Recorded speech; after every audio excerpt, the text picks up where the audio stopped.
Hello అండి. అందరికి నమస్కారం. పశ్చిమ బెంగాల్ రాజకీయాల్లో ఒకప్పుడు అజేయ నాయకురాలిగా కనిపించిన మమతా బెనర్జీ గారి రాజకీయ జీవితంలో అతిపెద్ద సంక్షోభమా? ఇప్పటివరకు మమతా బెనర్జీ గారు అంటే బీజేపీకి ప్రధాన ప్రత్యర్థి. ఢిల్లీలో ప్రతిపక్షాల ఐక్యత గురించి మాట్లాడినా, కేంద్ర ప్రభుత్వంపై పోరాటం గురించి మాట్లాడినా ముందుగా వినిపించే పేరు మమతా గారిదే. కానీ ఇప్పుడు పరిస్థితి పూర్తిగా మారిపోయినట్లు కనిపిస్తుంది. ఇటీవల జరిగిన అసెంబ్లీ ఎన్నికల్లో టీఎంసీ ఘోర పరాజయం పాలైంది. ఆ షాక్ నుంచి ఇంకా కోలుకోక ముందే ఇప్పుడు పార్టీ లోపలే భారీ తిరుగుబాటు మొదలైంది. 80 మంది ఎమ్మెల్యేల్లో 58 మంది ఎమ్మెల్యేలు రితాభ్రత బెనర్జీ గారికి మద్దతు ప్రకటించడం, ఆయన్ను శాసనసభ పక్ష నేతగా గుర్తించడం టీఎంసీ చరిత్రలోనే అతిపెద్ద రాజకీయ ప్రకంపనగా మారింది.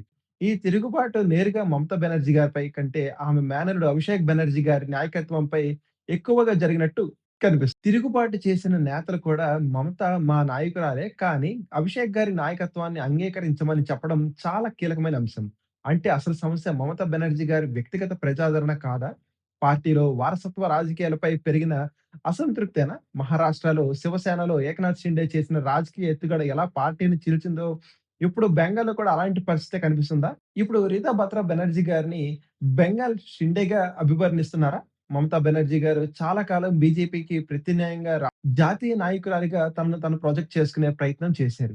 కేంద్రంలో బీజేపీని ఓడించాలంటే ప్రాంతీయ పార్టీలన్నీ ఏకం కావాలని పిలుపునిచ్చారు. కానీ ఇప్పుడు పరిస్థితి చూస్తే బీజేపీ ప్రభుత్వాన్ని కోల్చడం సంగతి పక్కన పెడితే, మమతా బెనర్జీ గారు జాతీయ స్థాయిలో ప్రతిపక్ష నాయకురాలిగా కూడా నిలబడలేకుండా రాజకీయ వ్యూహం జరుగుతుందా అనే అనుమానాలు వినిపిస్తున్నాయి. ఎందుకంటే ముందు ఎన్నికల్లో ఓటమి, తర్వాత పార్టీ అంతర్గత అసంతృప్తి, ఇప్పుడు ఎమ్మెల్యేల తిరుగుబాటు, రేపు ఎంపీల్లో కూడా చీలిక వస్తే అప్పుడు టీఎంసీ జాతీయ స్థాయిలో బలహీనపడే అవకాశం ఉంది. ఇప్పటికే టీఎంసీ పార్లమెంటరీ బలంపై కూడా చర్చలు మొదలయ్యాయని వార్తలు వినిపిస్తున్నాయి. కొంతమంది ఎంపీలు పార్టీ మార్పులపై ఆసక్తి చూపిస్తున్నారనే ప్రచారం జరుగుతుంది. అయితే దీనిపై అధికారిక స్పష్టత మాత్రం ఇంకా లేదు. ఇక్కడ మరో రాజకీయ కోణం కూడా ఉంది. బీజేపీ ప్రస్తుతం కేంద్రంలో అధికారంలో ఉన్నప్పటికీ మిత్రపక్షాల మద్దతుపై కొంతవరకు ఆధారపడుతుంది. అలాంటి సమయంలో ఇతర పార్టీల నుంచి ఎంపీలు వస్తే బీజేపీ మరింత బలపడే అవకాశం ఉంటుంది. అయితే ఈ మొత్తం వ్యవహారంలో ఒక విషయం మాత్రం స్పష్టంగా కనిపిస్తుంది. మమతా బెనర్జీ గారి వ్యక్తిగత రాజకీయ ప్రతిష్ఠ ఇప్పటికే పూర్తిగా ముగిసిపోలేదు. ఎందుకంటే తిరుగుబాటు చేసిన వారే ఇప్పటికే ఆమెను నాయకురాలుగా అంగీకరిస్తున్నారు.